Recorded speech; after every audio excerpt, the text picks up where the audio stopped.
dinero es tuyo y estará seguro en tu cuenta hasta que lo necesites. Si necesitas retirarlo, no te expongas y evita aglomeraciones. Elige siempre la opción más segura y cercana a ti.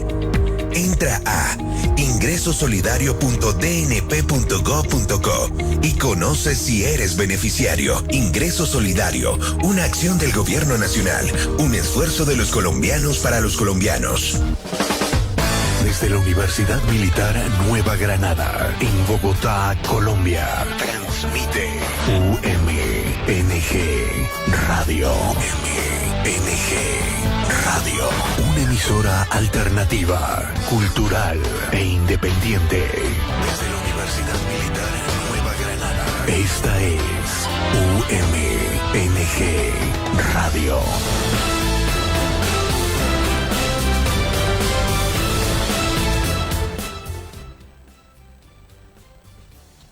Hola, ¿qué tal amigos? ¿Cómo están? Bienvenidos a una nueva emisión del Consultorio Jurídico Radial de la Universidad Militar Nueva Granada. Sin duda alguna estamos transmitiendo desde la Universidad Militar y este es un programa que está dedicado a todas las comunidades más desfavorecidas y también a nuestros distinguidos miembros del sector defensa y de las fuerzas militares. Tal y como los hemos anunciado en la emisión pasada, el día de hoy abordaremos un tema de la mayor relevancia en el seno, lo que constituye nuestra familia, el concepto de familia, desde la perspectiva jurídica y también desde la perspectiva psicológica. Pero de manera particular hoy hablaremos de divorcio, hablaremos de unión marital, de hecho, y digamos estas dos figuras, cómo se encuentran actualmente reguladas en nuestro país en el marco del estado de emergencia, sobre todo con ocasión a esta pandemia. En esos términos, entonces, le damos la bienvenida a nuestros distinguidos especialistas, a nuestros invitados que el día de hoy, con quienes tenemos el gusto de compartir este maravilloso programa. Y empiezo, sin duda alguna, por la doctora Leisa Puentes, quien es psicóloga, especialista en salud sexual humana, miembro de World Association of Sexology. Doctora Leisa Puentes, bienvenida. Rosenberg, muchísimas gracias por esa bienvenida, por la introducción. Contenta de compartir con el panel, los compañeros que nos acompañan y por supuesto darle una bienvenida a las personas que nos siguen a esta hora por Facebook o por la emisora. Gracias. A usted, Leisa, también le damos la bienvenida al doctor Henry Humberto León Benavides, quien es abogado, litigante, docente de la Universidad Militar Nueva Granada, con más de 15 años de experiencia en Derecho Procesal Civil. Doctor Henry, buenas tardes, bienvenido. Doctor Rosenberg, muy buenas tardes, le agradezco la invitación y extiendo el saludo a los demás integrantes del panel. Muchísimas gracias. Gracias, profesor Henry. Del mismo modo, le damos la bienvenida a nuestro profesor Gabriel Darío Hernández, quien también es abogado, conciliador, litigante y consultor, especialista en Derecho Comercial y en docencia universitaria. Doctor Gabriel, bienvenido.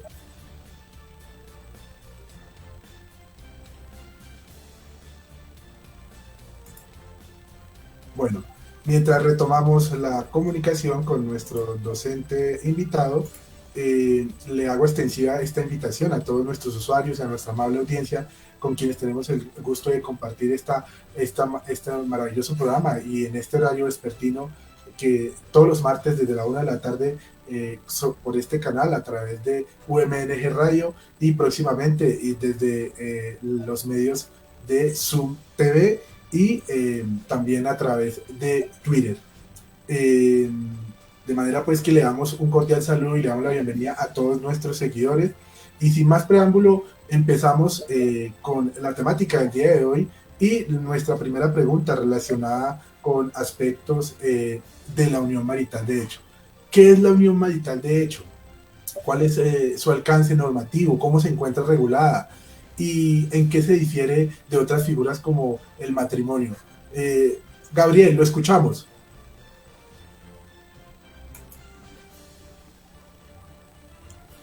Buenas tardes. ¿Sí? ¿Me están escuchando? Sí, fuerte y claro. Bueno, buenas para todos los compañeros de la mesa y especial saludo para todos los oyentes. Evidentemente, como dice Rosenberg, hablar de unión marital de hecho, partamos de esto.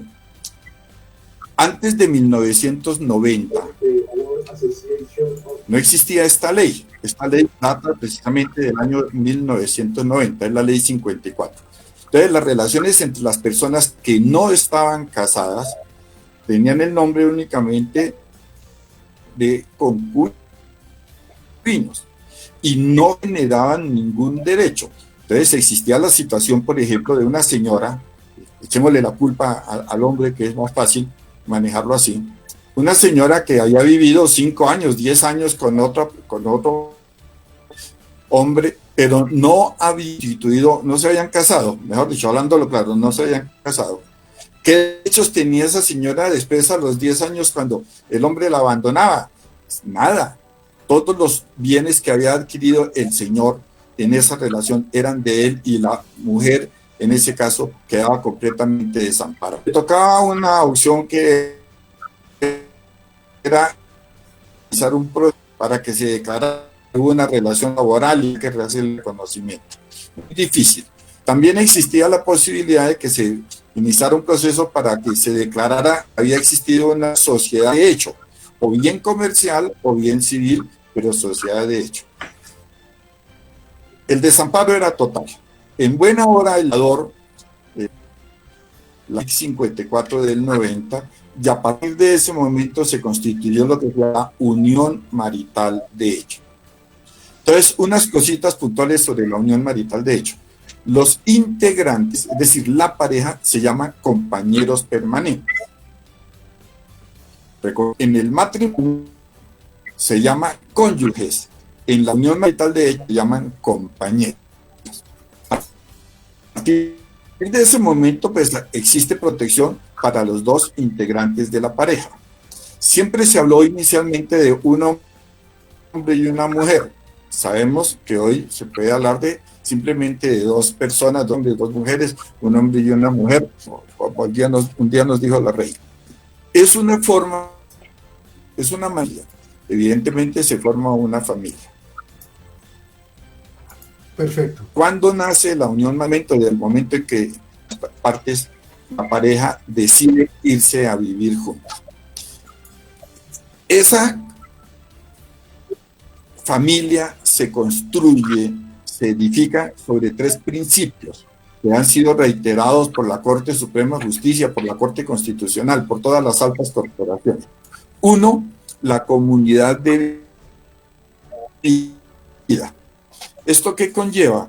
Que haya comunidad de propósito, que los dos integrantes de la pareja tengan intención de formar una pareja, que tengan intención de darse la ayuda mutua, el socorro mutuo, de que haya la intención de construir algo, el deseo de permanecer, que tengan metas comunes, que trabajen unidamente, que tengan relaciones sexuales, que compartan un techo, es decir, que vivan en la misma casa, en el mismo apartamento, que compartan la mesa, los alimentos, que compartan el lecho, la cama donde duermen, que se manifiesten como una pareja, que cualquier persona que los ve diga, mire, ellos son casados, o diga, son pareja, pero los ven juntos permanentemente.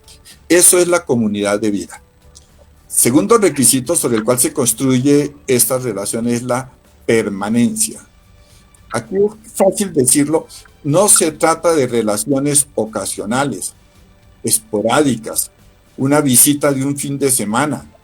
No, eso no constituiría una unión marital de hecho, sino simplemente pues ese comportamiento de una pareja, pero no tiene una intención de durabilidad, de permanencia en el tiempo. Entonces se requiere permanencia e intención, pero fundamentalmente intención de formar una familia. Y que haya singularidad.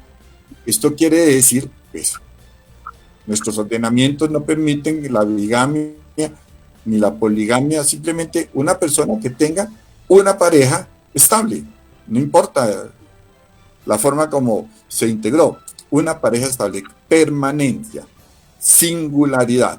aquí no se concibe que alguien tenga 2 o 3 uniones maritales, pues tenga un matrimonio y una unión marital. Eso no daría lugar a la creación de la unión marital, de hecho. Perfecto. Eso desde el punto de vista de las personas que la integran. Hay una inquietud muy común en nuestros consultorios jurídicos en relación también con la forma de constituir una unión marital, de hecho, a partir de parejas del mismo sexo. ¿Qué podemos decir frente a eso, profe Gabriel?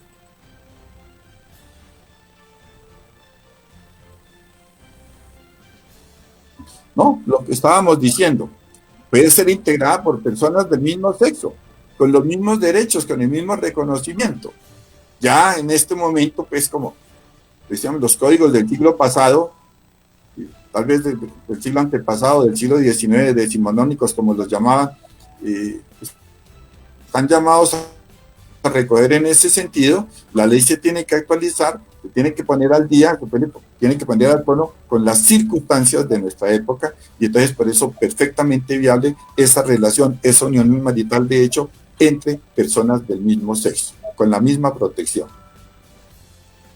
Gracias, profesor Gabriel. Importantísimo esos aspectos de los que nos hace referencia y esas características que son propias de los requisitos de la unión marital. De hecho, como bien lo indicaba acertadamente el profesor Gabriel, tiene que haber sin duda una singularidad, tiene que haber una permanencia, un ánimo de constituir una familia. ¿Y qué podemos decir frente a los hijos? Entre los compañeros permanentes y frente a sus hijos, la procreación de esa unión, también surgen unas obligaciones. ¿No es cierto, profesor Gabriel?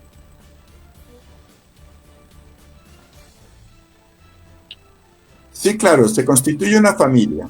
Entonces, puede que lleguen los hijos, ojalá lleguen, la idea es que siempre lleguen los hijos, y son hijos de los dos, y generan las obligaciones para los padres y también los derechos de los padres sobre los hijos, lo que llamamos la patria potestad, potestad parental, como la queramos llamar. Aparecen esas obligaciones y la principal obligación es la de proveer los alimentos para que la persona, para que ese menor, para que esos hijos puedan tener una vida digna. Gracias, profe. Al principio, sobre lo que se puedan desarrollar libremente, que tengan recreación, que tengan educación, que tengan alimentación. Gracias, profe. Que tengan vestuario, que tengan salud, que tengan educación. Todo lo que debe ser. Perfecto. Al principio de lo que usted nos comentaba sobre la unión marital, bueno, también nos hacía referencia a un aspecto importante y es el patrimonio. ¿Qué pasa con ese patrimonio cuando esos compañeros permanentes deciden hacer una comunidad de vida? ¿Qué nos puede decir frente a eso, profesor Gabriel? Bueno, muy bien. Primero que todo, pues la unión marital de hecho nace desde el mismo momento en que la pareja decide y comienza la vida en común, sea integrada por dos personas del mismo sexo o heterosexual, es decir, personas de diferentes sexos. En ese momento nace. Puede llevar 2 días con esa intención y ya nació. Quiero decir una cosa bien interesante que espero no tocar los terrenos del doctor de Henry, es que el matrimonio nace por el cumplimiento de una solemnidad, es decir, es un contrato solemne. La unión marital no está abrigada por esa solemnidad, simplemente es la decisión consensual de los compañeros que deciden nos vamos a vivir y nace. Eso da lugar al nacimiento de la unión marital de hecho, pero la comunidad de bienes, lo que se llama la sociedad patrimonial, no nace por el solo hecho de estar viviendo juntos, se tienen que dar algunos requisitos. Entonces, miren ustedes que con el matrimonio, inmediatamente con el matrimonio nace la sociedad conyugal, y se llama así, sociedad conyugal, que es la sociedad formada entre los cónyuges.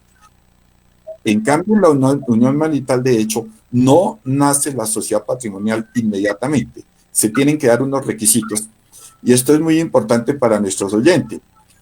Requisitos. 1, que la unión marital de hecho lleve por lo menos 2 años continuos.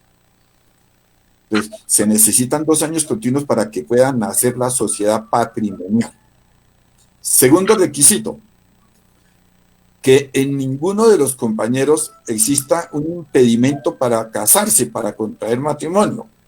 Es decir, si alguno de los compañeros es casado, tenía un matrimonio anterior, pues no se puede casar. Y entonces ahí habría un impedimento para contraer matrimonio.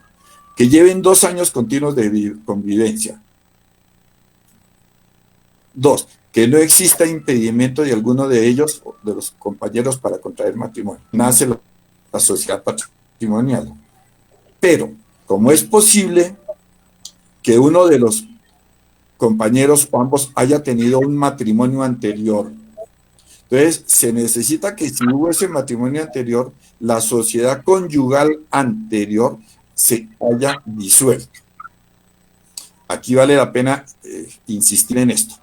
Inicialmente, la ley 54 del 90 decía que la sociedad conyugal anterior estuviera disuelta y liquidada por lo menos con 1 año de anterioridad. El estudio que se hizo es, ¿y para qué 1 año?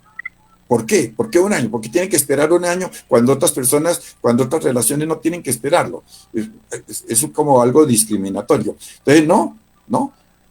¿Y por qué tiene que liquidarse si con el solo hecho de la disolución es suficiente para que los cónyuges sepan hasta aquí llegó el haber de la sociedad? Lo que tenemos es esto, lo que adquiramos de aquí en adelante es suyo, es mío, es del otro, no hace parte de la sociedad. Es decir, la disolución le pone un límite, lo que hay hasta acá y únicamente lo que hay hasta acá. Entonces, si está disuelta la sociedad conyugal, perfectamente nace la sociedad patrimonial entre los compañeros permanentes. Entonces, requisitos: 1, 2 años continuos de convivencia.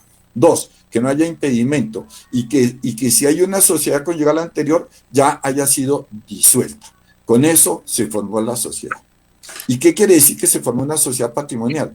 Pues que todos los bienes que se adquieran, que entren a partir de ese momento, son sociales, es decir, son mitad y mitad. Al momento de repartirse, la mitad es del uno, la mitad es del otro compañero, sociedad patrimonial. No sé si entramos a analizar de una vez qué bienes hacen parte o si lo dejamos para más tardecito para dar la palabra a los otros compañeros. Gracias. Lo que usted diga, señor profesor. Gracias.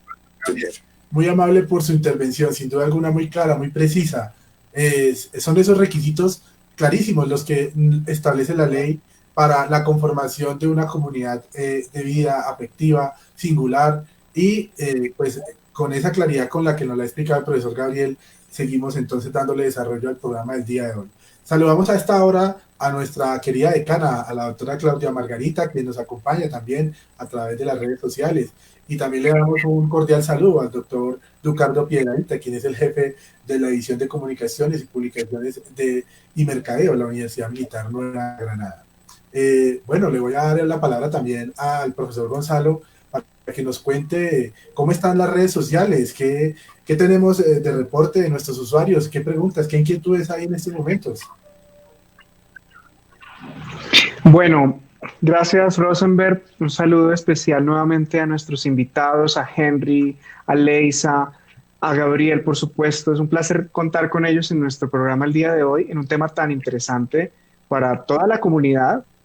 Sin duda es un aspecto que nos tocaría a todos, bien sea porque somos un compañero permanente o porque somos hijos de alguna de esas relaciones que de alguna manera nacen de la vida jurídica o nacen de la realidad y nunca tenemos los ciudadanos claramente definido qué derecho se crea, qué relación patrimonial nace allí y qué obligaciones además existen para ambos compañeros permanentes, siendo por supuesto un tema diferente el caso del matrimonio en donde hay un poco más de claridad. Entonces es un tema muy importante y de hecho aquí hay algunas preguntas que saludamos a nuestros invitados. Una pregunta particular. Creo que podríamos aprovechar para transmitírsela a Henry o a la doctora, más bien a Leisa más adelante. Yo creo que más adelante a Henry. Vamos a dejarla guardada porque eso creo que es más jurídica la pregunta. La pregunta es la siguiente. Si yo mantengo un matrimonio anterior Creo que esta la había respondido el doctor Gabriel inclusive. Si yo mantengo un matrimonio anterior, pero ya me separé de bienes y llevo 5 años en una unión marital no declarada, tengo derecho a los bienes patrimoniales que hemos adquirido con mi compañero permanente. Esta sería la pregunta para dejarla guardadita allí y responderla más adelante, dándole la palabra Rosenberg para que continuemos con Leisa. Podemos continuar. Gracias, profesor Gonzalo. Recuerden que somos la Universidad Militar Nueva Granada, este es el consultorio jurídico radial. Vamos a ver a una pequeña pausa, a un espacio publicitario institucional, y vamos a continuar entonces con este importantísimo tema que sin duda alguna nos toca y nos llega a todas las familias en nuestro país, a todas las uniones, tanto de matrimonio, por la vía religiosa, por la vía civil, o tanto uniones de hecho. Recuerden que este es el consultorio jurídico virtual de la Universidad Militar Nueva Granada. Vamos a una pausa y ya regresamos. Hola Juan, tantos años sin verte. ¿Aún trabajas con tu familia? No, estudié Relaciones Internacionales y Estudios Políticos en la Militar. Y ahora trabajo como asesor en una ONG. Pero yo siempre te veía trabajando. Ah, pues es que estudié a distancia. Es muy cómodo, manejas tus propios horarios, es más barato y mientras lo hice pude seguir trabajando. Además, la Militar también ofrece administración, contabilidad. Estudia a distancia en la Universidad Militar. Inscripciones abiertas. www.umng.edu.co.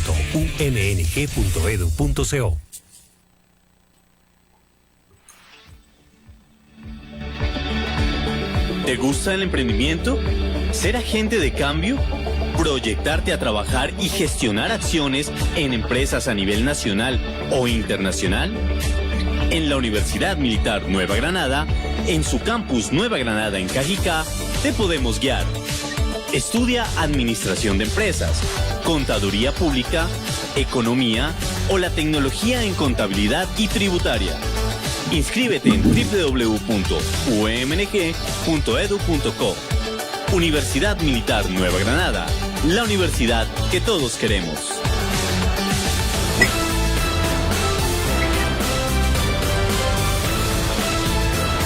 Estamos en el bloque de nuestro programa del día de hoy, relacionado con temas de divorcio, con unión marital de hecho, en el estado de emergencia que todos estamos padeciendo con ocasión a esta lamentable pandemia, pero sin duda alguna estos aspectos en el orden social, en el orden legal, en el orden jurídico y hasta en el ámbito psicológico influyen, se mueven, tienen un impacto.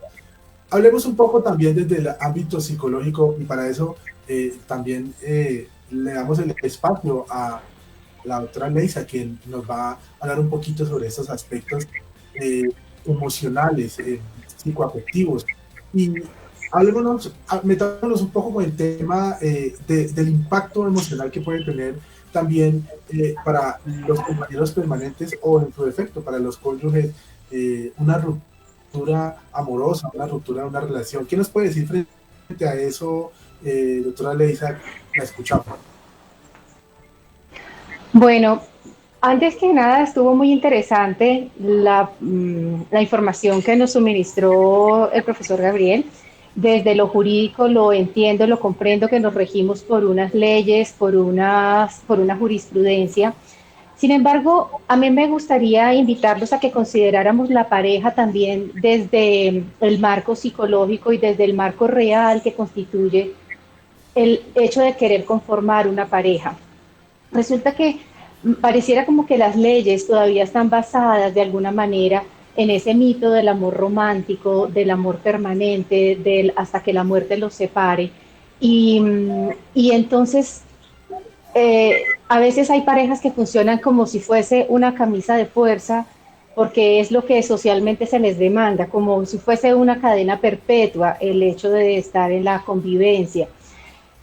Entonces, dicho esto, apunta hacia esto. Como individuos vamos evolucionando, como individuos vamos cambiando y por supuesto la relación de pareja también va teniendo sus cambios. Entonces el divorcio en un momento dado se convierte en la salida. No estoy ni a favor ni en contra, pero de acuerdo a la situación particular de cada pareja, se convierte en la salida. Tú mencionabas el tema de la pandemia ahora y del impacto que puede tener la situación a nivel conyugal. Y sí, efectivamente, marca una una pauta, porque es un tiempo de convivencia donde las parejas que de pronto llevan poco tiempo, pues están conviviendo y conociéndose, pero las parejas que ya tenían alguna situación o alguna problemática, un conflicto de fondo, el tiempo de convivencia lo ha agrandado. Bueno, todo esto apunta a que a veces estamos pensando que la pareja debe estar en continua fachada, por decirlo así, en lo que la sociedad demanda. Y a veces esto tiene un costo emocional y físico también altísimo para los dos miembros de la pareja.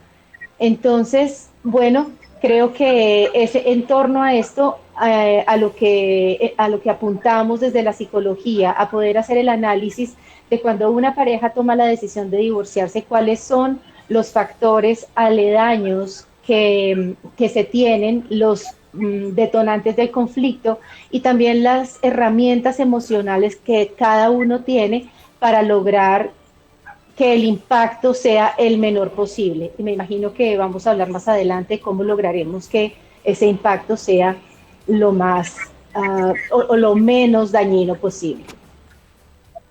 Gracias, Leisa. Sin duda alguna, vamos a ir a lo largo de este programa profundizando esos aspectos psicológicos tan importantes que definen y perfilan de alguna manera a los compañeros permanentes según las circunstancias. Pero vamos a darle también el espacio a nuestros seguidores y a nuestros amables usuarios que todavía nos están escribiendo y a borbotones. Aquí saludamos a Lorena Muñoz, quien a través de las redes sociales nos hace la siguiente pregunta. ¿Los bienes que se adquieren durante la unión marital de hecho no declarada entran a ser parte de la sociedad conyugal una vez la pareja contrae matrimonio? Profesor Gabriel, ¿qué opina de la pregunta de nuestra seguidora?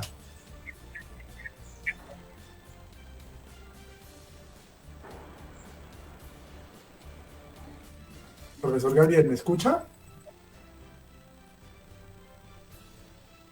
Bueno, mientras retomamos la comunicación con el profesor. Sí, sí. ¿Sí, profe? ¿Lo escuchamos? Bueno, tenemos algunas dificultades. Sí, sí, gracias. Bueno, antes quiero hacer, no sé, parece que cometí una equivocación elemental ahorita, un lapsus, pero no de concepto. Tranquilo, profesor, adelante. Seguramente dije mal. Tal vez me referí a divorcio. Tal vez me refería a divorcio cuando lo que quería decir era no propiamente divorcio, sino existencia de una relación anterior. Lo que quiero decir es esto. Para que, es decir, uno de los compañeros permanentes puede estar casado y no haberse divorciado, y sin embargo puede formar una unión marital de hecho, lógicamente atendiendo al principio de la singularidad, es decir, no tiene matrimonio y unión marital de hecho al mismo tiempo. El matrimonio dejó de existir por la separación de hecho, no ha habido divorcio, y sin embargo sí puede haber la unión marital de hecho. No sé si eso había quedado claro, pero por el interno algún oyente me hizo caer en eso, pues tal vez esa pequeña equivocación. Cuando una pareja decide... Sí, continúe, profesor Gabriel, lo estamos escuchando. Cuando una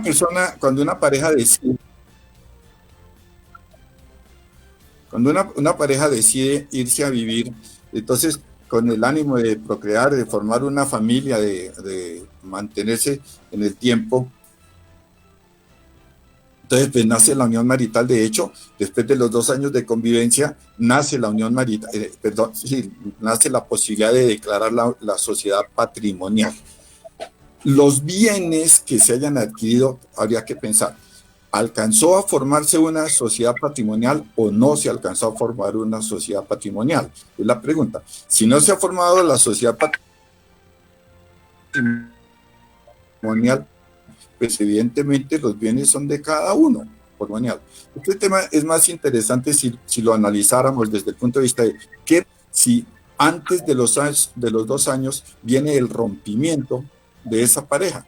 Entonces, eso sí es un asunto delicado de analizar porque puede haber nuevamente la situación de desamparo.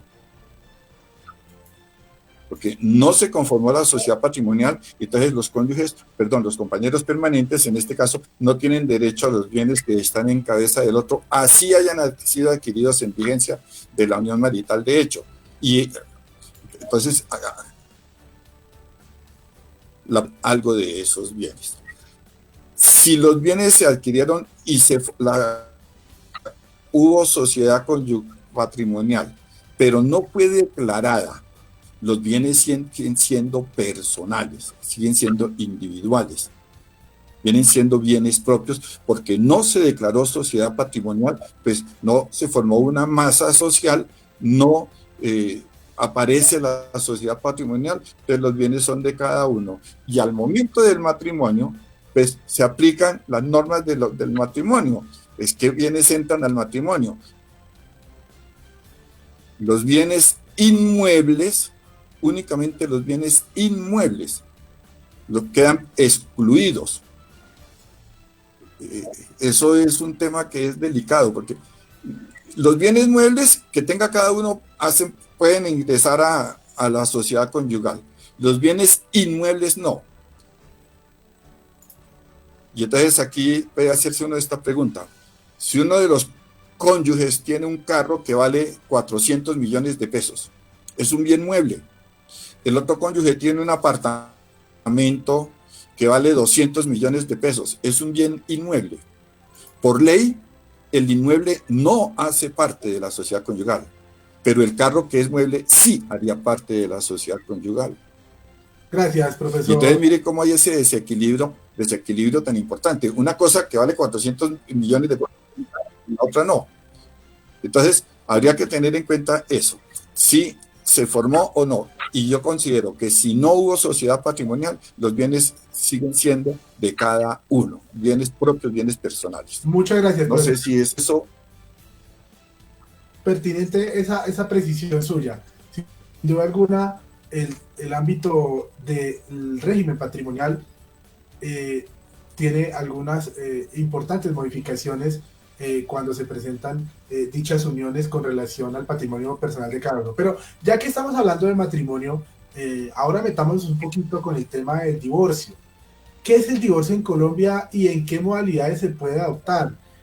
Profesor Humberto León, ¿qué nos puede decir al respecto?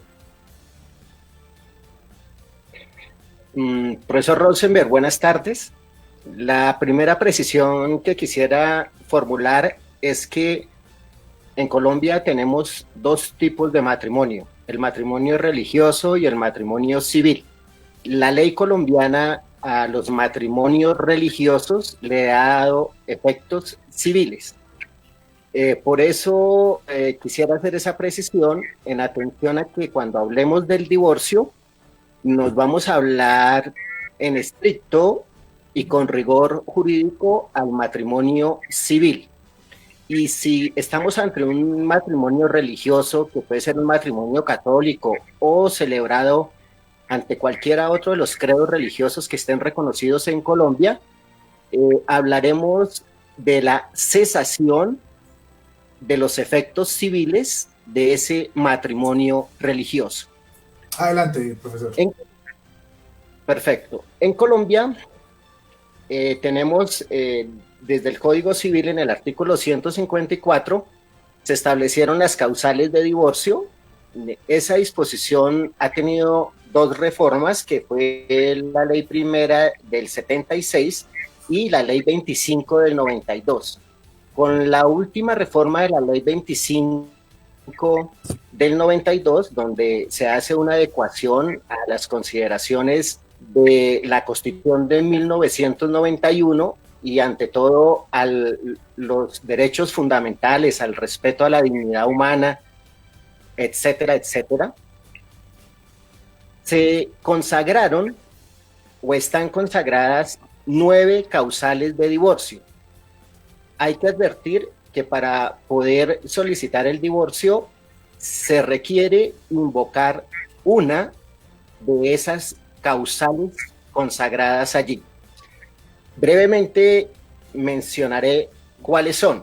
La primera de ellas son las relaciones sexuales extramatrimoniales de alguno de los cónyuges con cualquier persona distinta al esposo o a la esposa. Segunda causal es el grave e injustificado incumplimiento de los deberes y de padre. Que esos graves incumplimientos, los doctrinantes nos han especificado que pueden darse por omisión o por acción. La tercera causal es los ultrajes, el trato cruel y el maltratamiento de obra. La siguiente causal es la embriaguez habitual. Esa embriaguez tiene que ser crónica, constituirse en una enfermedad que ponga en peligro la estabilidad y la armonía de ese grupo familiar. Tiene que tener esa connotación, la ingesta de licor que lleve a resquebrajar la unidad familiar. La siguiente causal es el uso habitual de sustancias alucinógenas o estupefacientes.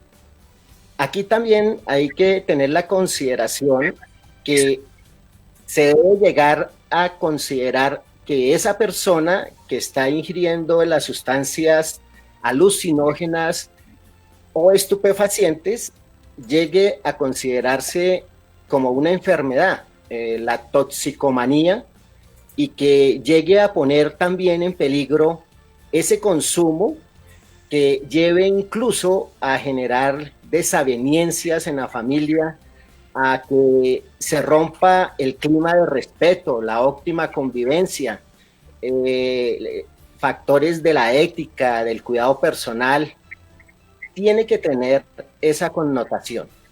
La otra causal es toda enfermedad grave e incurable, y aquí los doctrinantes y algunas expresiones de las altas cortes han dicho que por el hecho del matrimonio, uno de los deberes es el apoyo, el auxilio mutuo, y precisamente si uno de los esposos está enfermo, lo que se esperaría del esposo o de la esposa es el auxilio, el apoyo en esa situación de dificultad. En consecuencia, para que se pueda invocar esta causal de divorcio, esa enfermedad tiene que tener esas cualificaciones, que sea grave, que sea incurable y que lleve o imposibilite la vida en común de esos esposos, que haga imposible esa convivencia y que afecte esas relaciones y esa armonía en la vida familiar. La otra causal es las conductas tendientes a corromper o a pervertir o a incitar al delito, y no solo dirigidas hacia el esposo o la esposa o hacia cualquiera de los cónyuges, sino ante cualquier otro miembro de la familia, ante cualquier otra persona, incluso que esté habitando en el mismo techo, en el mismo hogar.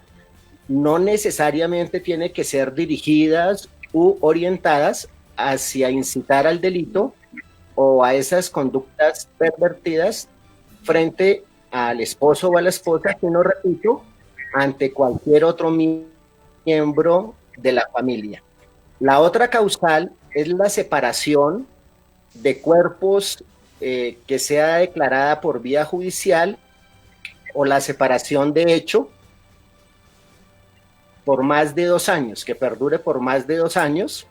Y finalmente está así como para contraer matrimonio se requiere el mutuo acuerdo y libre de cualquier presión. La ley también consagra que los contrayentes de mutuo acuerdo y de manera libre pueden expresar la voluntad de dar por terminado su vínculo matrimonial. Gracias, profesor Henry. Muy puntuales esas precisiones sobre las causales de divorcio. Pero a propósito de la pregunta que le hice o que nos hacen nuestros usuarios, ¿cuáles son las formas en las que el divorcio se puede llevar a cabo? Es decir, por un lado, pues, tenemos que puede darse a través de una decisión judicial mediante las causales que usted de manera muy clara y precisa nos ha aclarado, pero por otro lado también se puede adelantar ante una notaría. ¿Eso es cierto? ¿Cómo se hace ese trámite, profesor Henry? Sí. El divorcio y la cesación de los efectos civiles del matrimonio religioso puede adelantarse por dos vías, por vía judicial, y por vía judicial además puede tener dos trámites procesales. Si hay un cónyuge que demande al otro, hablaríamos de un divorcio contencioso, es decir, donde hay un conflicto, y ese proceso deberá adelantarse por la cuerda del proceso verbal de mayor y menor cuantía, es decir, es un proceso declarativo verbal de mayor y menor cuantía. Por vía judicial, puede que los contrayentes invoquen la causal novena, es decir, el mutuo acuerdo, en cuyo caso el trámite que se le dará a ese proceso será el de un proceso de jurisdicción voluntaria. Una de las características de este proceso es que se acude a esta vía judicial fundamentalmente cuando no hay un conflicto, en razón a que ambos están de acuerdo. Pero también se ha autorizado para que se acuda a ese trámite del divorcio o de la cesación de los efectos civiles del matrimonio religioso cuando se invoque la causal novena por vía notarial. Y si se está de acuerdo, se presenta una minuta ante una notaría donde se expresará esa voluntad de obtener el divorcio o la cesación de los efectos civiles por vía notarial. Podríamos decir. Perfecto. Gracias, profesor Henry. Muy precisas sus afirmaciones con relación a las formas de terminación o a las formas de divorcio de común acuerdo o por la vía contenciosa. Le recordamos a todos nuestros usuarios y a todos nuestros seguidores a través de las redes sociales que nos pueden también enviar sus inquietudes, sus consultas o sus casos a el correo electrónico consultoriojurídico.virtual@unimilitar.edu.co, o también nos pueden escribir a través del Twitter en la cuenta Tu Consultorio Jurídico Radial, a través de la cuenta @radial_TU. Esta es el Consultorio Jurídico Radial de la Universidad Militar de Nueva Granada. Vamos a una pequeña pausa. El tema del día de hoy es sobre el divorcio y la disolución de la unión marital de hecho en el estado de emergencia. Vamos entonces a un pequeño espacio publicitario y ya continuamos con el tema del día de hoy. La militar soy yo. Estudia Contaduría Pública, Eficiencia Organizacional a través de la Gerencia de Información Contable. Inscripciones abiertas en www.umng.edu.co. Universidad Militar Nueva Granada, la U, acreditada para todos. Vigilada Mineducación.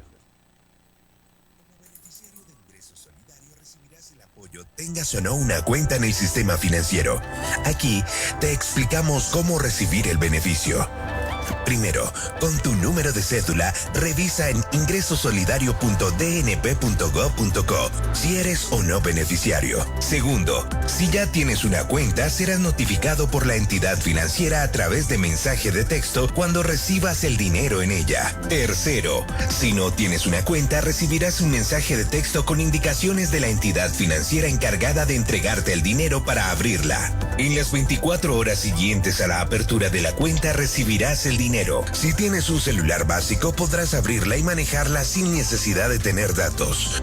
Si tienes un celular inteligente, baja la aplicación de tu entidad financiera desde la tienda de descargas del celular. Así como tú estás seguro en tu casa, tu dinero está seguro en tu cuenta.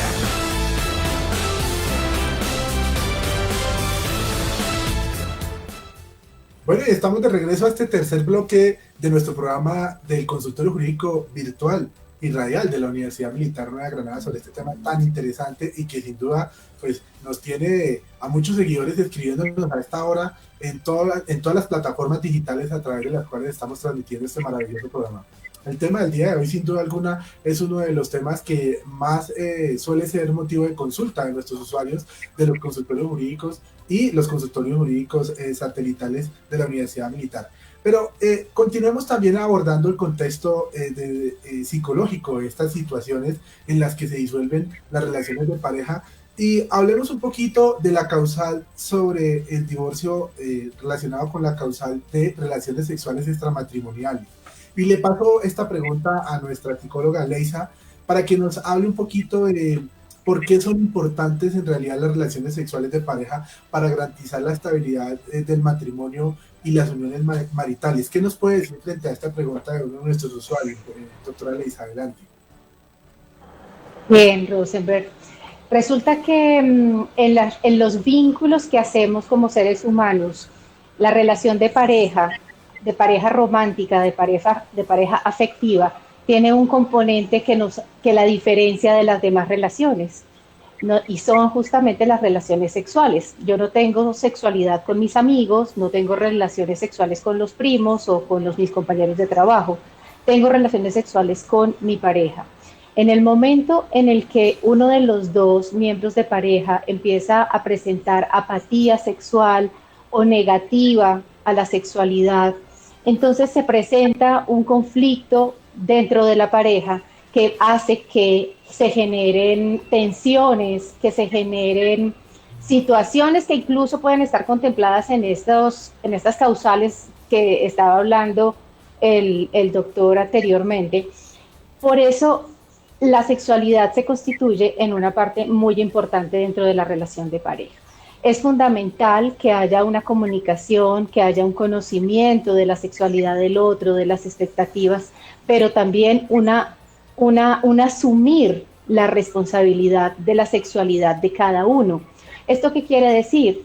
Que si hay una pareja en la cual uno de los dos tiene una disfunción sexual y la otra persona empieza a hacerlo notar, la inconformidad, por ejemplo, y la otra persona no ve las señales, no se hace responsable de asumir su situación orgánica, no va a un médico, no lo resuelve, esto lo que hace es que ahonda el conflicto y ahonda el distanciamiento. Entonces, desde la psicología, por ejemplo, empieza uno a mirar que esto se va convirtiendo en un detonante o en una causa de separación emocional de un miembro de la pareja con el otro. Entonces, sí, la sexualidad es fundamental asumirla como una responsabilidad individual y también asumirla como una respuesta afectiva a las necesidades de la otra persona, porque entonces viene lo que tú dices, enlazándolo con el tema de la causal.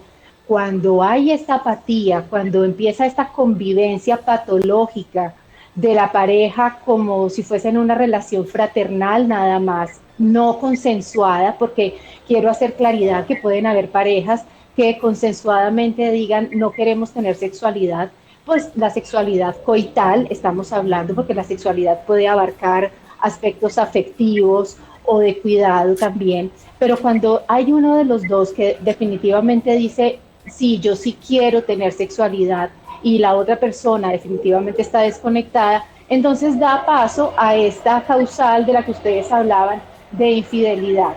Y es ahí cuando en terapia de pareja, para nosotros como psicólogos y como terapeutas de pareja, no es una causal de divorcio la infidelidad.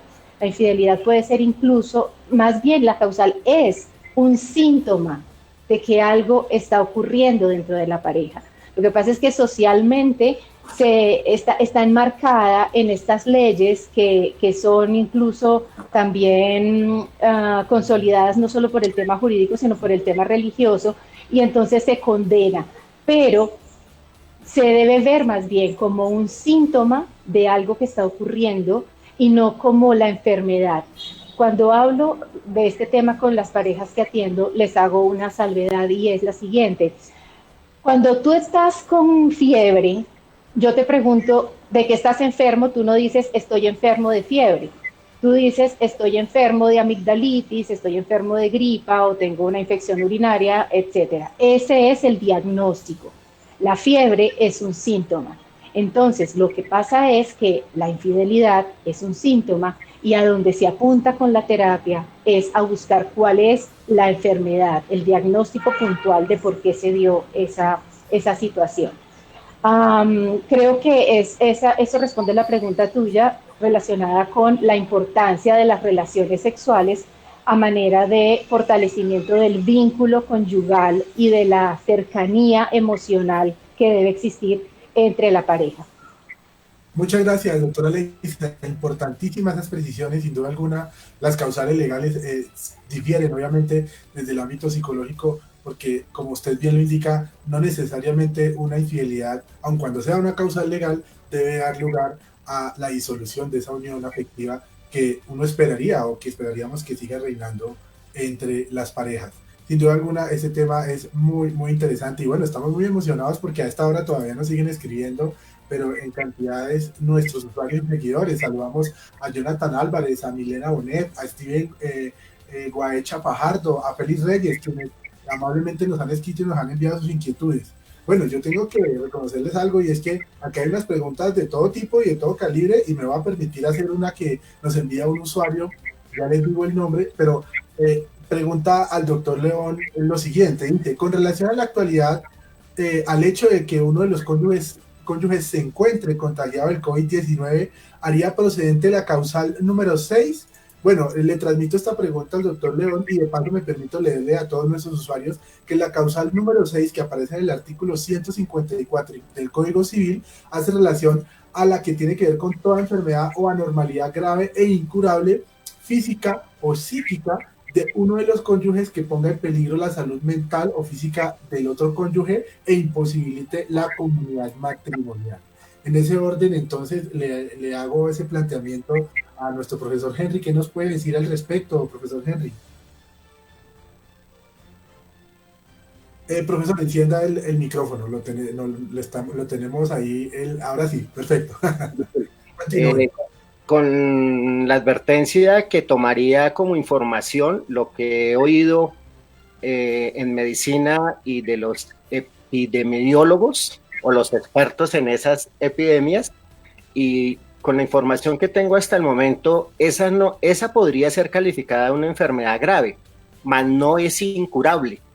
Y lo que hoy he visto y por la información de los médicos es que si la persona es sometida a los tratamientos puede llegar a recuperarse en muy corto tiempo, salvo que por patologías que tuviera esa persona anterior tenga que ser internada porque tenga una enfermedad de base y que le complique y que conlleve la internación en una UCI, en una unidad de cuidados intensivos, y que esto lleve a otras consecuencias. Esa sería la condición, pero en sí mismo el COVID, y como nos lo han explicado los médicos, cada persona frente a esta... Entendido, profesor León. Bueno, esa precisión es importante. Para curarse. Sí, continúe, profesor. Es que hubo una pequeña interrupción en la señal, pero adelante, lo escuchamos entonces sobre la aclaración que nos está haciendo. Bueno, considero que con la información médica, reitero, esta no sería una enfermedad incurable, podría ser calificada de grave, mas no incurable. Y la evidencia ha demostrado que todas las personas reaccionan de manera distinta. Y hay personas que cumpliendo una cuarentena de 7, 14 días y estando en su casa, incluso sin estar en internación en un centro médico, pueden recuperarse, en cuyo caso no sería la causal. Contrario sería si esa persona tiene una enfermedad base que le lleve a complicaciones y el adquirir ese virus conlleve a que tenga que ser internado en una UCI, en una unidad de cuidados intensivos, y en cuyo caso, si va a tener unas complicaciones mayores y que sea incurable, pero en regla general, creería que no. En sí mismo el COVID, ser infectado por COVID por sí misma, no, si no concurren estas otras circunstancias, porque reitero, incluso lo que se pide en el matrimonio es el auxilio mutuo, y lo que se esperaría de la otra pareja es que la acompañe en esa enfermedad que se puede superar, salvo que la condición del paciente por sus enfermedades de base conllevaran a que se haga imposible la comunidad de vida, y si concurre esa circunstancia de que las enfermedades bases conlleven a que ese paciente tenga que tener un tratamiento muy complicado, de mucha complejidad, eventualmente en ese caso sí. Gracias, profesor Henry. Sin duda, ese tema es bastante, tiene mucha resonancia aquí de parte de nuestros seguidores. Por ejemplo, Valentina Nemes Caldas también, una pregunta relacionada con lo que nos explicaba el profesor Henry, dice que si la causal número 6 requiere un diagnóstico médico, pero además psicológico. ¿Qué puede decirle, profesor Henry, a nuestra usuaria Valentina Nemes sobre eso? Bueno, la regla general es que quien invoca la causal tendrá que probarla. Por eso es que técnicamente hablamos de que hay legitimidad. ¿Quién está legitimado? Quien se vea perjudicado con una de esas causales, o hablaríamos del cónyuge inocente y que hay un cónyuge culpable. Eso es la regla general. Quien le invoque tiene que probar la causal.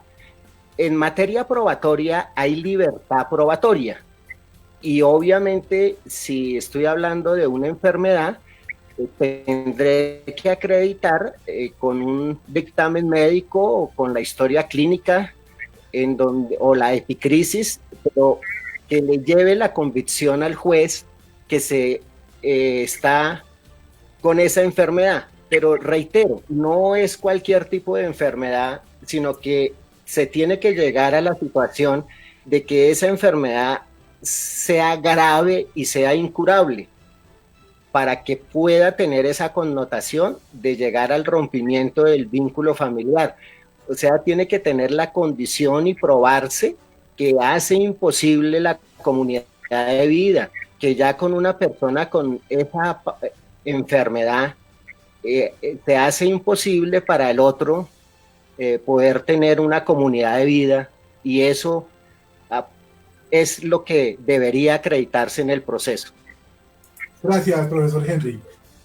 Aquí también nos preguntan y nos hacen muchas inquietudes a esta hora a través de los medios digitales y en las redes sociales.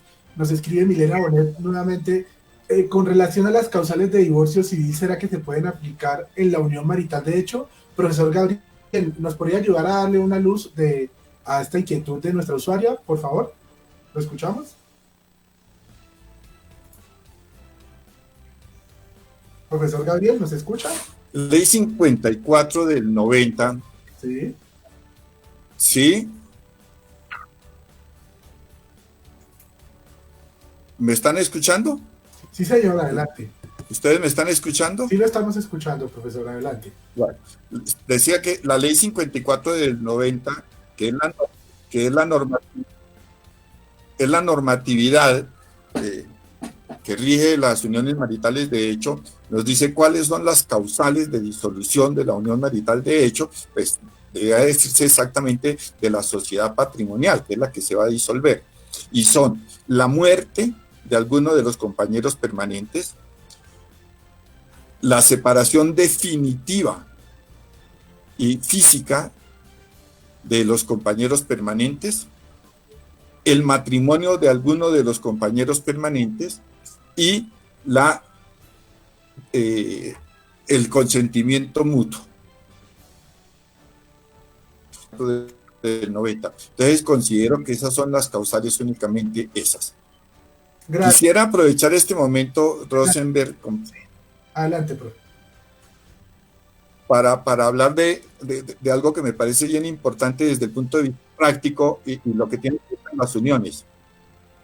Entonces, quiero saber si tengo la venia para poder decir dos cositas. Claro, adelante, profesor. Bueno, entonces, mire, tiene que ver con esto en lo práctico. Una pareja, voy a decirlo por última vez, del mismo sexo o de sexos diferentes heterosexual, vive, supongamos que llevan 5, 6 años, 10 años permanentemente. Entonces podemos decir, 1, después de 2 años se formó una sociedad patrimonial. Quiero que las personas que nos escuchan, las que no tienen formación jurídica, entiendan esto. Una es la unión marital, que hace referencia al régimen, a las personas. Y otra es la sociedad patrimonial, que es lo que tiene que ver con los bienes. Por eso se llama patrimonial, lo que tiene que ver con el patrimonio. En muchas ocasiones es lo que más interesa, tristemente, pero a veces es así. Después de 2 años continuos, se formó la sociedad patrimonial. Ya hay lugar, pero tiene que declararse.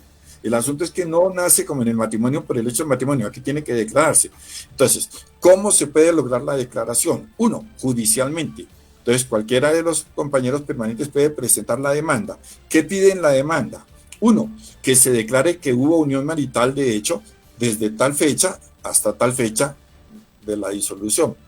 2, que se formó sociedad patrimonial porque llevaron más de 2 años continuos de convivencia.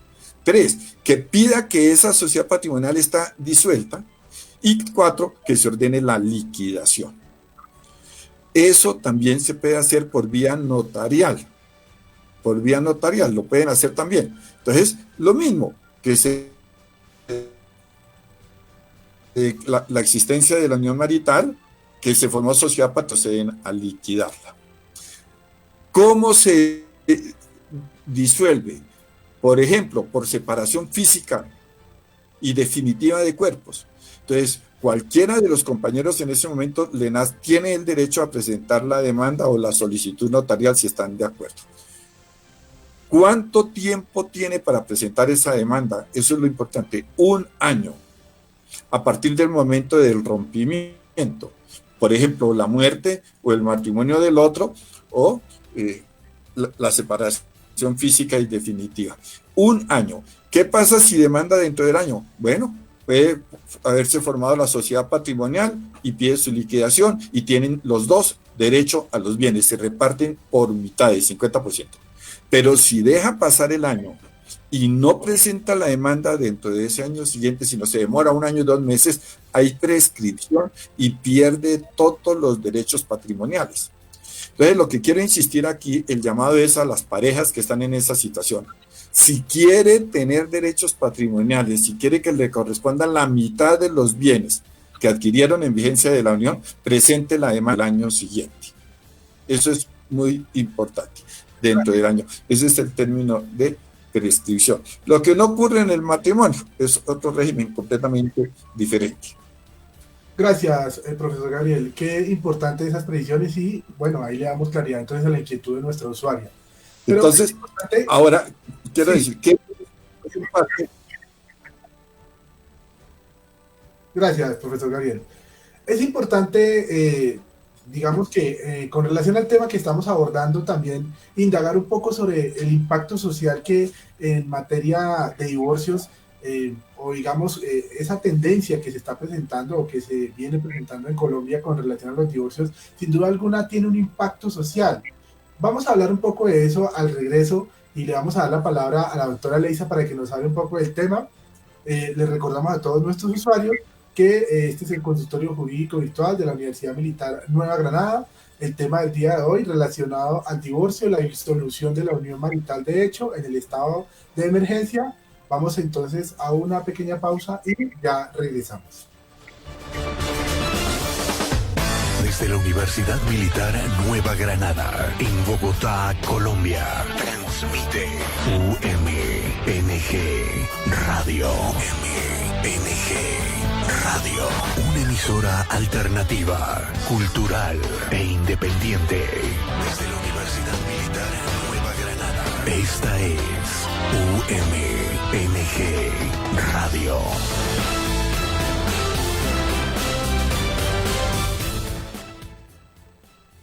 Estamos de regreso entonces a este último bloque de nuestro programa del Consultorio Jurídico Virtual de la Universidad Militar Nueva Granada. Les recordamos a nuestros usuarios, a nuestros oyentes, a nuestros seguidores y a toda nuestra amable audiencia que nos pueden escribir sus inquietudes al correo consultorio.virtual@unimilitar.edu.co, o también nos pueden escribir a través de Twitter a la cuenta @radial_tu, la palabra tú, de la cuenta de tu consultorio jurídico radial. Bueno, entonces retomamos el tema del día y le damos la palabra a la doctora Leisa para que nos hable un poquito sobre ese impacto social que en la actualidad están teniendo los divorcios en Colombia. Doctora Leisa, ¿qué nos puedes decir al respecto a nuestros oyentes sobre este tema? Bien, Rosenberg. Cada pareja tiene sus propios dolores, su propia historia, la suma de lo que trae detrás cada uno de sus miembros, y debería ser un sistema que solamente le correspondiera a la pareja, pero resulta que no es así, sino que se convierte casi que la pareja en un patrimonio social. La pareja parece que perteneciera al estatus social en general, a la comunidad. Entonces, esto me hace pensar que a la pareja se le demanda muchísimas cosas. A la pareja se le demanda que sea feliz, a la pareja se le demanda que tengan hijos, a la pareja se le demanda que construyan un patrimonio que sea correspondiente a lo que se considera políticamente correcto o socialmente esperado. Y la pareja entonces termina metida como en un concepto que me llega ahorita a la mente, que plantea Bauman en su teoría de la realidad líquida, y es la pareja como un bien, casi que como un bien de uso, como un bien de consumo, la pareja metida en el consumismo, no tomada en cuenta como un ente emocional, afectivo, y que debería de corresponder a unas demandas emocionales y afectivas que tiene cada uno de los miembros. Entonces, cuando se presenta un divorcio, la sociedad casi que se siente con el derecho de inmiscuirse en el tema de la pareja. Y esto, a nivel ya hablándolo terapéuticamente, es contraproducente. Todo el mundo quiere estar ahí metido, todo el mundo quiere opinar, opinan las familias extensivas, opinan los amigos, opinan los abogados, y empieza a haber una tensión que hace que una tensión social que hace que el divorcio se convierta en una carga muchísimo más pesada, muchísimo más hiriente, muchísimo más tensionante y patológica para todos los miembros de la familia. Entonces creo que deberíamos dar una mirada más a la pareja como ente afectivo y emocional, más que como un patrimonio de la sociedad a la cual le exigimos en gran manera que esté enmarcada en la normativa o en la reglamentación que se supone es lo correcto. Gracias, doctora Leisa. Muy puntual esas precisiones. Saludamos a esta hora también a nuestro director del consultorio jurídico, el doctor Giancarlo Mejía, quien nos extiende también sus saludos a esta hora, y pues nos dice que estamos conectados con ustedes a través del corazón. Sin duda alguna estamos conectados también con todos nuestros usuarios y todos nuestros seguidores. Saludamos también a Edgar Pérez, quien nos hace una pregunta con relación a las diferencias. Nos dice, ¿qué diferencia hay entre la separación y el divorcio? Yo le pongo entonces en contexto esta pregunta al doctor Henry, a ver qué se le puede contestar sobre la inquietud que nos presenta nuestro usuario hasta ahora. Doctor Henry, lo escuchamos. Bien, la doctrina ha distinguido dos conceptos, y uno es el concepto del divorcio vincular y un divorcio no vincular. Entendido que la separación de cuerpos, la ley permite que las personas, cuando se han presentado desavenencias en su familia, se puedan dar un espacio, y ahí, por ejemplo, es donde consultan a la doctora Leisa Puentes para que les dé esa asesoría de terapia de familia y se den un espacio. Aquí se da en la separación de cuerpos, pero sigue vigente el vínculo matrimonial. Y como lo decía en la intervención anterior, puede llegar a darse la circunstancia que si esa separación de cuerpos perdura por más de 2 años, ya cualquiera de ellos puede invocar la causal octava, que es la separación de cuerpos por más de 2 años. Entonces, para concretar, la separación de cuerpos es que las personas se separan de cuerpos, buscan de pronto el apoyo de la terapeuta de familia, a ver si logran reconstruir su vida familiar. Si no lo logran, eventualmente, pasados los 2 años, bastaría que cualquiera de ellos invoque.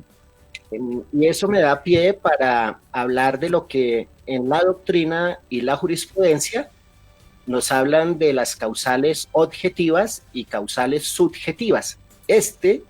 El hecho de la separación de cuerpos por más de 2 años es lo que la doctrina ubica como una causal objetiva.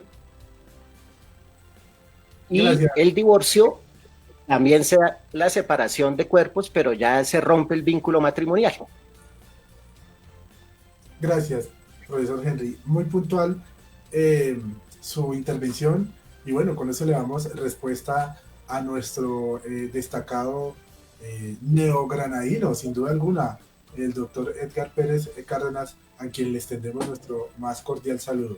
Bueno, y hay muchas preguntas a esta hora, porque pues sin duda alguna nuestros seguidores y usuarios nos siguen enviando sus inquietudes con relación al tema del día de hoy. Hay algo relacionado con el trámite que se debe adelantar para el divorcio. Aquí nos preguntan a través de las redes cuál es el trámite que se debe llevar a cabo para adelantar un divorcio, y me imagino yo que hace referencia a nuestro usuario en el ámbito contencioso. Profesor Henry, ¿nos podría recordarle a nuestros usuarios qué trámite se adelanta para un divorcio contencioso? ¿Qué debe hacer una persona que definitivamente encuentra que ya no hay posibilidad de continuar con esa unión conyugal? Bien, entonces, si el divorcio es contencioso, reitero, se debe acudir a un proceso declarativo y por el trámite verbal de mayor y menor cuantía. El demandante formula la demanda y en el escrito de demanda deberá invocar la causal. Quien invoque la causal tendrá que probar esa causal. Y vamos a las reglas generales. En Colombia hay libertad probatoria. El demandante escogerá cuáles son los medios de prueba que considera son los adecuados, conducentes, pertinentes, útiles y lícitos para llevarle al juez la certeza y el convencimiento de que efectivamente acaeció esa causal que está invocando en la demanda. Admitida esa demanda por el juez, que es el juez de familia, que conocerá el del domicilio común de ambos cónyuges, o si ambos cónyuges no tienen el domicilio conyugal, se demandará ante el juez de domicilio del demandado, que es la regla general de competencia. Admitida la demanda, se corre traslado por un término de 20 días y dentro de esos 20 días el demandado, las conductas procesales que muy comúnmente se presentan en esta podría ser que guarde silencio, que se allane a los hechos y a las pretensiones de la demanda, que conteste y formule excepciones que pueden ser previas o de fondo, e incluso que formule demanda de reconvención. La demanda de reconvención es cuando el demandado inicial formula a su vez su propia pretensión de divorcio y se le da el trámite correspondiente a esa demanda de reconvención.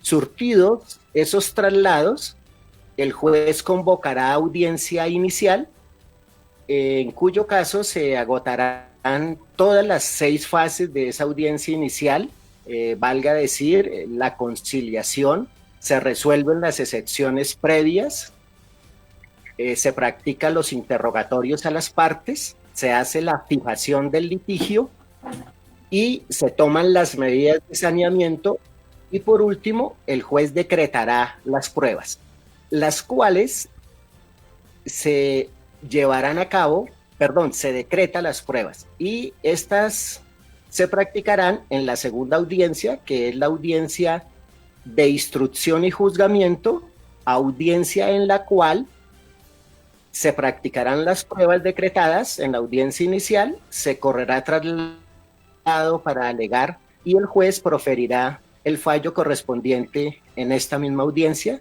y la regla general es que lo debe proferir allí en esta audiencia. Gracias, profesor Henry. Muy sería su intervención. Pero bueno, vamos a preguntarle también a nuestro coordinador, al doctor Gonzalo, ¿cómo están las redes sociales a esta hora? ¿Qué preguntas, qué inquietudes? Por ahí teníamos una pendiente, ¿no, profesor Gonzalo? Sí, Rosenberg, aunque ya fue respondida ampliamente por el doctor Gabriel hace unos instantes. Queremos saludar a Andrés Díaz, a Angie Galeano, a Leslie Gómez, por supuesto a Adriana Vargas, a Milena Bonet, a Valentina Neme, a Steven Guacheta, tantos seguidores que nos escriben a esta hora, repletos de dudas e inquietudes que pues por temas de tiempo no vamos a lograr superar y resolver en vivo, pero les tengo una noticia, que creo que ya la habías dicho tú, Rosenberg, pero aquí les muestro. En la pantalla pueden ver acá este código QR. Este código QR, que se lo agradecemos a nuestro director y por supuesto a la doctora Carol Reina, es el código que hemos diseñado en la Universidad Militar para poder responder todas sus consultas jurídicas de manera gratuita. Este código lo vamos a compartir ahora en la página de la UMNG Radio y por supuesto en todas nuestras redes sociales, para que ustedes lo único que tengan que hacer es escanear este código en su celular y allí les va a dirigir a una encuesta muy breve en donde van a consignar su consulta y sus datos para poder ser contactados posteriormente. Entonces yo quisiera hacerle una pregunta, bueno, tengo 2 preguntas que he seleccionado de las muchas que hemos recibido. Una para la doctora Leisa. Esta es una pregunta, voy a confesarlo, es una pregunta más personal, pero realmente coincide con varias de las inquietudes de la audiencia. Y es el tema de los niños en las separaciones y el tema de los bienes, de las cosas materiales, de la plata, de los apartamentos, de los carros, de lo que sea que haya, porque a veces la pelea no es por el apartamento, sino es de pronto por la vajilla. Pero sea el apartamento o la vajilla, es una pelea patrimonial. Y cuando hay niños, pues también ellos están en juego. A veces la manipulación, esa violencia, esa utilización de los niños como un chantaje emocional. ¿Qué le podemos decir, doctora Leisa, a estas familias de pronto que están sufriendo una ruptura en relación con el manejo de sus hijos y de esos bienes para que sea más fácil de llevar esta situación? Y la pregunta para el doctor Gabriel estaría enfocada en el tema de la unión marital después de haber fallecido uno de los compañeros. La pregunta, esta la formula Andrés Díaz. Si dentro de la unión marital de hecho se compra un bien inmueble, pero nunca se declaró la unión marital de hecho, y actualmente los compañeros ya no conviven, uno de ellos muere, ¿pueden sus hijos solicitar una parte del inmueble en representación de su padre, aun cuando él no aparezca en la escritura? Esas serían las preguntas, Rosenberg. Gracias, doctor Gonzalo. Alguno de nuestros panelistas la puede tomar y la podemos entonces resolver en lo que resta del programa.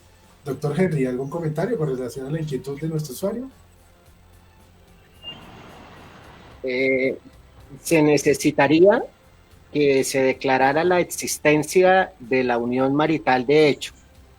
Declarada la existencia de la unión marital de hecho, esa persona, el compañero que sobrevive, está legitimado para demandar y debe demandar a todos los herederos determinados e indeterminados del compañero que falleció, obtenida la sentencia que declare la existencia de la unión marital de hecho y probado, como lo explicó muy ampliamente el profesor Gabriel Hernández, si se dio el supuesto de que perduró por más de 2 años, surge la sociedad patrimonial de hecho. Si se acredita que ese bien es un bien social, es decir, que fue adquirido dentro de la vigencia de la sociedad patrimonial de hecho, reitero, acreditado el presupuesto de la convivencia por más de 2 años, se puede acudir para que en el proceso de sucesión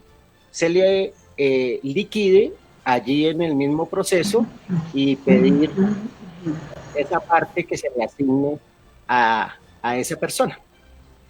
Gracias. Ese sería muy amable. Bueno, ya estamos llegando a la parte final de nuestro maravilloso programa. Voy a darle a cada uno de nuestros panelistas 2 minutos para que nos compartan algunas conclusiones, sugerencias o comentarios finales con relación al tema desarrollado el día de hoy. Vamos a tratar de hacer lo posible también para invitar a nuestros usuarios, a nuestros seguidores, a que se sigan conectando a través de los medios digitales, las plataformas. Recuerden que todos los martes desde la 1 de la tarde el Consultorio Jurídico Virtual de la Universidad Militar de Granada tiene un programa y un espacio dedicado a ustedes, a sus inquietudes jurídicas, y bueno, también le damos un ámbito y un alcance interdisciplinario. En ese orden, entonces, le voy a dar la palabra al doctor Gabriel. Por favor, 2 minutos, que nos haga algunos comentarios, sugerencias finales para el programa del día de hoy. Doctor Gabriel, lo escuchamos.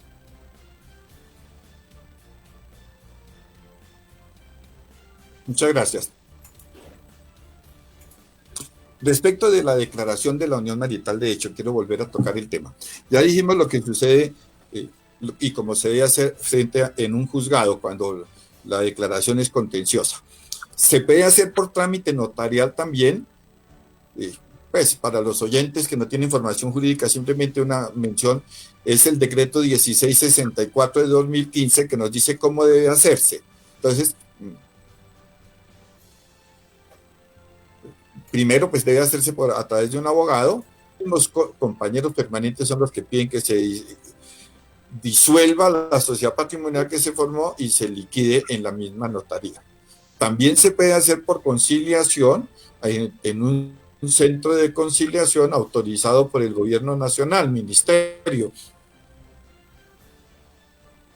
Entonces, allí también se puede hacer por conciliación la declaración de la existencia de la unión marital de hecho y que se formó la sociedad patrimonial, pero los centros seguramente no pueden hacer la conciliación cuando se trata de bienes inmuebles, porque la sentencia, el acta, que sería equivalente a una juzgada, tiene que ir a la oficina de registro de instrumentos públicos si no la reciben, sino que tendría que ser primero protocolizada en una notaría. Protocolizar en una notaría quiere decir guardar, es decir, elevar a escritura pública.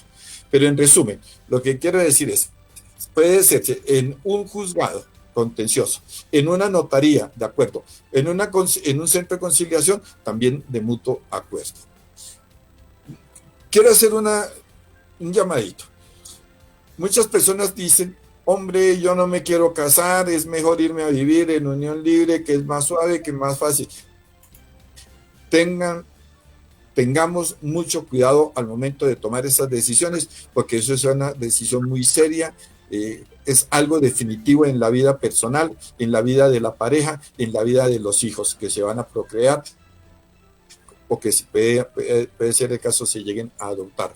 Esto no es un juego, esto no es piense directamente en cómo voy a sostener la familia, cómo voy a dar los alimentos, cómo quiero que se forme la familia, cómo vamos a educar a los hijos y cómo le voy a hacer un bien a la sociedad. No, por el contrario, a mí qué me importa lo que puede pasar en la sociedad. Vamos a organizar nuestra vida con una pareja, bien sea por matrimonio o bien sea por un acto únicamente convencional. Solo el acuerdo de los dos deciden irse a vivir. Haya mucha responsabilidad en la decisión que se tome. Gracias, doctor Gabriel. Muy amable por... Muchas gracias, Rosenberg. Muy amable. Doctor Henry, algunas conclusiones finales, por favor. Gracias, profesor Rosenberg. Fundamentalmente, tener presente que el régimen vigente en Colombia para el divorcio establece que quien demande la causal, tendrá que probar esa causal. Nosotros técnicamente lo llamamos la carga de la prueba, que en el caso de que se invoque lo que la doctrina y la jurisprudencia denomina como las causales sanción o causales subjetivas, quien está legitimado es el cónyuge inocente, y que eventualmente en ese caso se puede tener como consecuencia que el juez condene a pagar alimentos a favor del cónyuge inocente y el cónyuge culpable de esos alimentos, y que la caducidad establecida conforme a la sentencia de la Corte Constitucional C-985 de 2010, tener presente que la caducidad solo tiene efectos para efectos de que cuando se invoque esas causales denominadas causales sanción o causales subjetivas, para efectos de las sanciones, pero que la causal puede ser alegada en cualquier momento por el cónyuge obviamente inocente. Y frente a las causales denominadas objetivas o las causales remedio, no se está hablando aquí de un cónyuge culpable, sino que simplemente se busca el remedio a esa situación que ha llevado a que esa comunidad de vida no pueda subsistir. Y reitero, y de acuerdo con lo planteado con el profesor Gabriel Hernández, la recomendación es que lo mejor es poder utilizar el mutuo acuerdo, y sobre todo si en el matrimonio se procrearon hijos, porque para toda la vida vamos a ser padres, y lo mejor es tener la mejor relación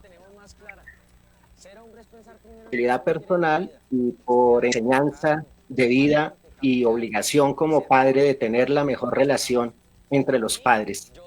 El mutuo acuerdo, y si ya fue imposible tener esa comunidad de vida, es lo mejor. Muchísimas gracias, muy amable. A usted, profesor Henry. Doctora Leisa, la escuchamos. Bueno, voy a usar mis 2 minutos rápidamente para responder la pregunta de Gonzalo. En ningún caso, bajo ninguna circunstancia, los hijos deben estar involucrados en el proceso de divorcio de los padres. A ningún momento, a ninguna edad es saludable, porque todo lo que se haga va a impactar emocional y psicológicamente en la forma de vincularse ellos a futuro. Entonces, es preciso que la pareja se aísle y use un mediador como un terapeuta, una persona neutral, para que no haya mediación ni de opiniones de familia, ni de opiniones de terceros que no les permitan ver realmente qué es lo que quieren hacer. Muchas parejas se divorcian por presión social y no porque realmente en el fondo lo quieran hacer.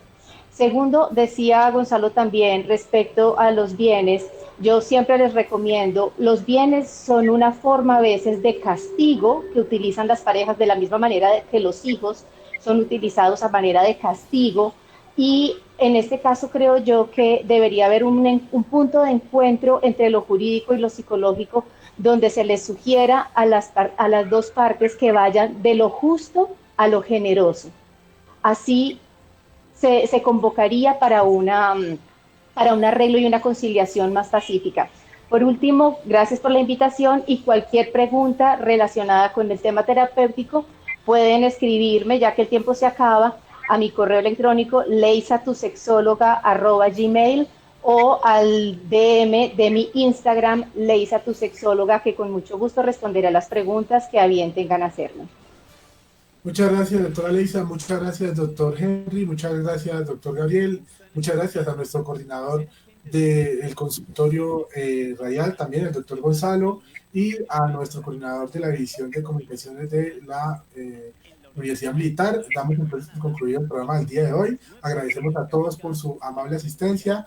Recuerden que nos pueden seguir siguiendo a través de las redes sociales, y en el próximo programa que lo haremos el martes desde la 1 de la tarde aquí por el Consultorio Jurídico Virtual de la Universidad Militar Nueva Granada. Muchas gracias a todos y nos veremos entonces en una próxima emisión. Feliz día para todos. No hay lugar como el hogar para ser.